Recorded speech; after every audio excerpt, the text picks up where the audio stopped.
How to work with title companies. Now, this is the next step that once you get a wholesale deal, well, you're going to need to find a title company that's friendly and that you can work with. So let's go through the steps of how we work with a title company and how to find a title company to work with. First, find one that's an investor-friendly title company.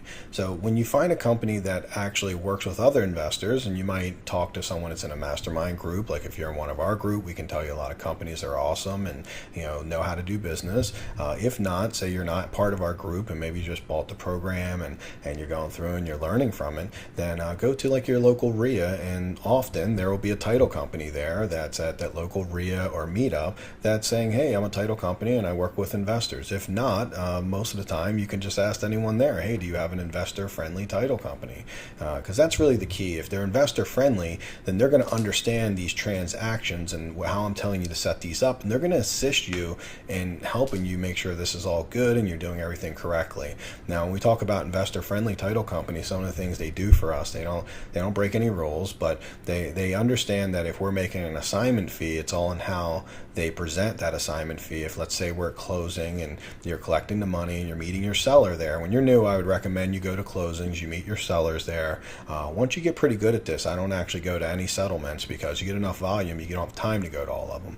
But in the beginning, it would be nice to go there and get some testimonials from your sellers, because obviously as you're building your website up, your Facebook page up, you'd want to be able to, every time you do a settlement when you're new, I would suggest you go meet the sellers and then just have them give you a quick testimonial, how awesome you are, you got the settlement, you did what you promised, and that's going to go a long ways to getting more people to want to work with you.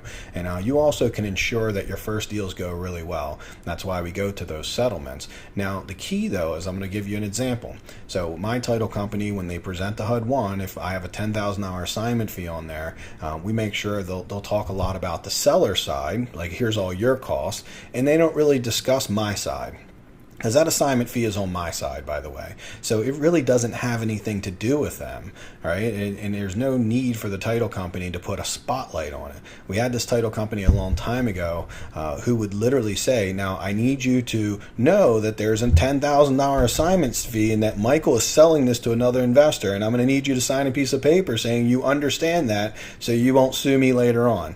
And obviously there was a few buyers who really liked this person, and he was a good guy. He did great work for him, but that one little piece made me not be able to work with him in the future. So when buyers were like, hey, we got to settle with this guy, I was like, dude, I can't settle with him. No way, because he literally like pisses off my people and then just puts a big spotlight on me. So again, we don't need anyone to explain it that way. We don't want them to do anything dishonest.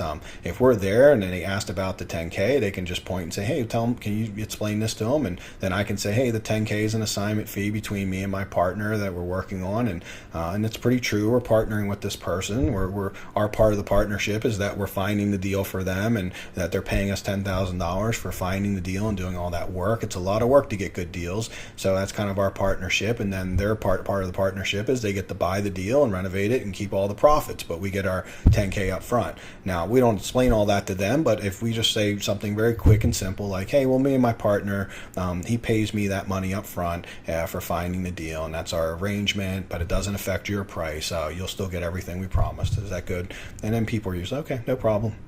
But as long as the title company is not an alarmist. So when we talk about working with investor-friendly title companies, that's one of the big things. Make sure they're going to know how to handle things. If there's two people settling at one time, we don't want to put our buyer and our seller in the same room. We want to have separate rooms where they go somewhere different so that the buyer can sign in one room and then our seller can sign in another room, and we can go from room to room, and they don't have to look at each other and say, well, who are you? I sold this to Mike. Well, what do you have to do with anything?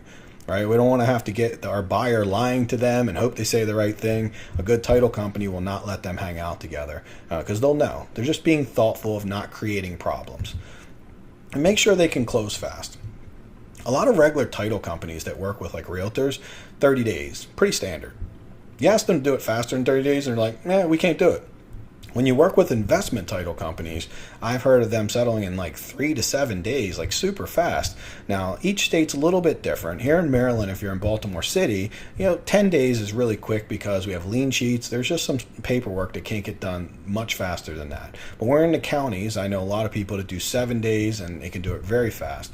We expect from our title company that they could do at least a 14-day settlement, because if we have a really good deal and somebody's like, I need to settle in 14 days or even like 10 days, and they have a reason to settle that fast, that usually means you're going to get a really good number for it, because you can give them a lower number based on the fact that you're settling so quickly. So you want to make sure you're working with a title company that has the ability to do it fast if necessary. We're not always going to make them do it that fast, but if they need to, they can. And that's something you want to make sure they're capable of. And a good title company can do it really quickly if that's what they've been trained to do. A lot of title companies, again, just take longer because that's the standard and regular business. And that's why we work with investor title companies, because they're used to doing things faster. And then confirm that they understand the settlement. They understand settlement with the buyer and seller. And that really goes back to just understanding, okay, how are you going to present this to the people? Are you going to make sure they're in different rooms? That's one of the things we want to, because a lot of people say we're an investor title company. We'll say, how do you handle when the buyer and seller are there? How do you handle the HUD? And if they got a good answer for that, then you're working with someone that understands. And hey, do you guys do assignments of LLCs? Do you do assignment of contracts? These are really simple questions, but you'd be surprised how many title companies will come to an investor meeting and they don't actually know how to do investor deals. They just think, hey, this would be a great place to meet some people that are doing business.